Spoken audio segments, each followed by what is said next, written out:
महाभारत संबंधी अब तक जितनी भी खुदाई हुई है या उस काल के तथ्य मिले हैं, वे सभी मानव इतिहास के रहस्यों से पर्दा उठाते हैं।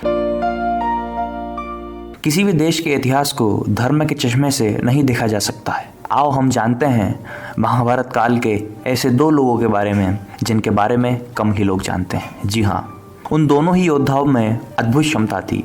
वे आम मनुष्यों की तरह मनुष्य नहीं थे, वे कुछ और ही थे। उनमें कुछ अलग ही क्षमता थी। उन दोनों का नाम है नकुल और सहदेव। नकुल और सहदेव 5 पांडवों में से 2, नकुल और सहदेव दोनों ही माद्री अश्विन कुमार के पुत्र थे। लेकिन उनको पांडु पुत्र माना जाता है क्योंकि माद्री पांडु की धर्मपत्नी थी। पांडु को शाप था कि वह जब भी अपनी पत्नी कुंती या माद्री के साथ सहवास करेंगे तुरंत ही मृत्यु को प्राप्त हो जाएंगे। इसलिए कुंती को प्राप्त मंत्र शक्ति बल पर 4 पुत्र उत्पन्न हुए और वही मंत्र विद्या उन्होंने माद्री को बताई, जिसने उनके 2 पुत्र हुए। इस तरह दोनों को 6 पुत्र मिले, जिसमें एक कर्ण भी थे। अश्विनी कुमार कौन थे आखिर ये 33 देवताओं में से 2 थे जिनको अश्विनी का जुड़वा पुत्र माना जाता है। पहले का नाम नासत्य और दूसरे का नाम दस्त्र था। उल्लेखनीय है कि हिंदुओं के प्रमुख रूप से 33 ही देवता हैं, 33 करोड़ नहीं। नकुल का परिचय पांडु पत्नी माद्री के जुड़वा पुत्रों में से एक नकुल है। नकुल सहदेव के से बड़े भाई थे। दोनों को ही अश्विन कुमारों के औरस और पांडु के क्षेत्रस पुत्र कहते थे। मध्य देश के राजा शल्य नकुल सहदेव के सगे मामा थे। शल्य श्री राम के कुल से थे। शल्यु कौरवों की ओर से लड़ रहे थे। नकुल नाम का अर्थ है परम विद्वान। उनके पिता अश्विन कुमार की तरह ही नकुल ने धर्म, नीति और चिकित्सा शास्त्र में दक्षता हासिल की थी। मूल रूप से तो वे पशु चिकित्सक थे। नकुल ने यह शिक्षा गुरु द्रोणाचार्य से ली थी। उन्होंने इसके अलावा अश्वविद्या और चिकित्सा में भी निपुणता हासिल की थी। अज्ञातवास के दौरान नकुल ने भेष बदलकर ग्रंथिक नाम से महाराज विराट की राजधानी उपलव्य की गुड़शाला में शाही घोड़ों की देखभाल करने का काम किया था। नकुल तलवारबाजी और घुड़सवारी की कला में भी पारंगत थे। माना जाता है कि वह वर्षा में बिना जल को छुए घुड़सवारी कर सकते थे। अद्भुत है ना।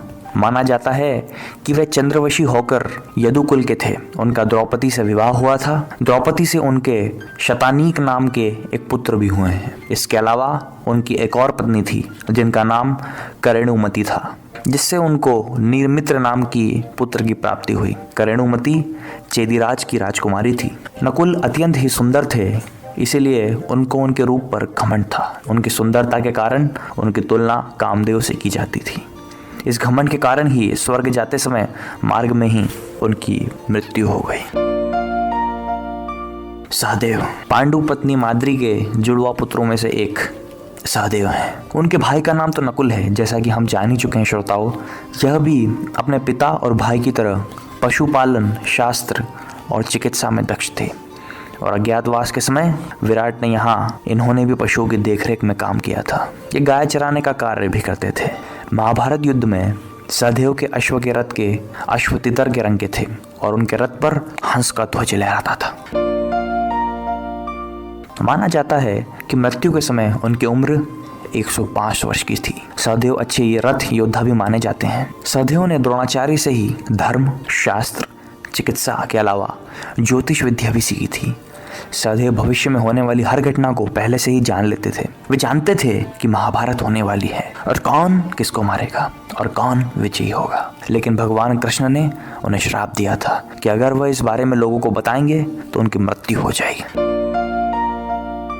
सहदेव की कुल 4 पत्नियां थीं, द्रौपदी, विजया, भानुमति और जरासंध की कन्या। द्रौपदी से श्रुतकर्मा, विजया से सुपुत्र पुत्र की प्राप्ति हुई। इसके अलावा इनके 2 और पुत्र थे, जिनमें से एक का नाम सोमक था।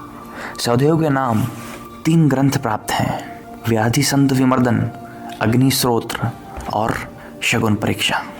अब आइए जानते हैं श्रोताओं, कैसे मिली नकुल और सहदेव को शक्ति। सहदेव के धर्मपिता पांडु बहुत ही ज्ञानी थे। उनकी अंतिम इच्छा थी कि उनके 5 बेटे उनके मृत शरीर को खाएं, ताकि उन्होंने जो ज्ञान अर्जित किया है वो उनके पुत्रों में चला जाए। सिर्फ सहदेव ने ही हिम्मत दिखाकर पिता की इच्छा का पालन किया। उन्होंने पिता के मस्तिष्क के 3 हिस्से खाए। पहले टुकड़े को खाते ही सहदेव को इतिहास का ज्ञान हुआ, दूसरे टुकड़े को खाने से वर्तमान का और तीसरे टुकड़े को खाते ही भविष्य को देखने लगे। इस तरह से वे त्रिकालज्ञ बन गए। पांडवों ने अलग अलग दिशा में जाकर अपने राज्य का विस्तार किया था। सहदेव ने त्रिपुर एवं पौरेश्वर राजाओं को परास्त कर दक्षिण भारत में समुद्र तटवर्ती राजाओं को परास्त किया था।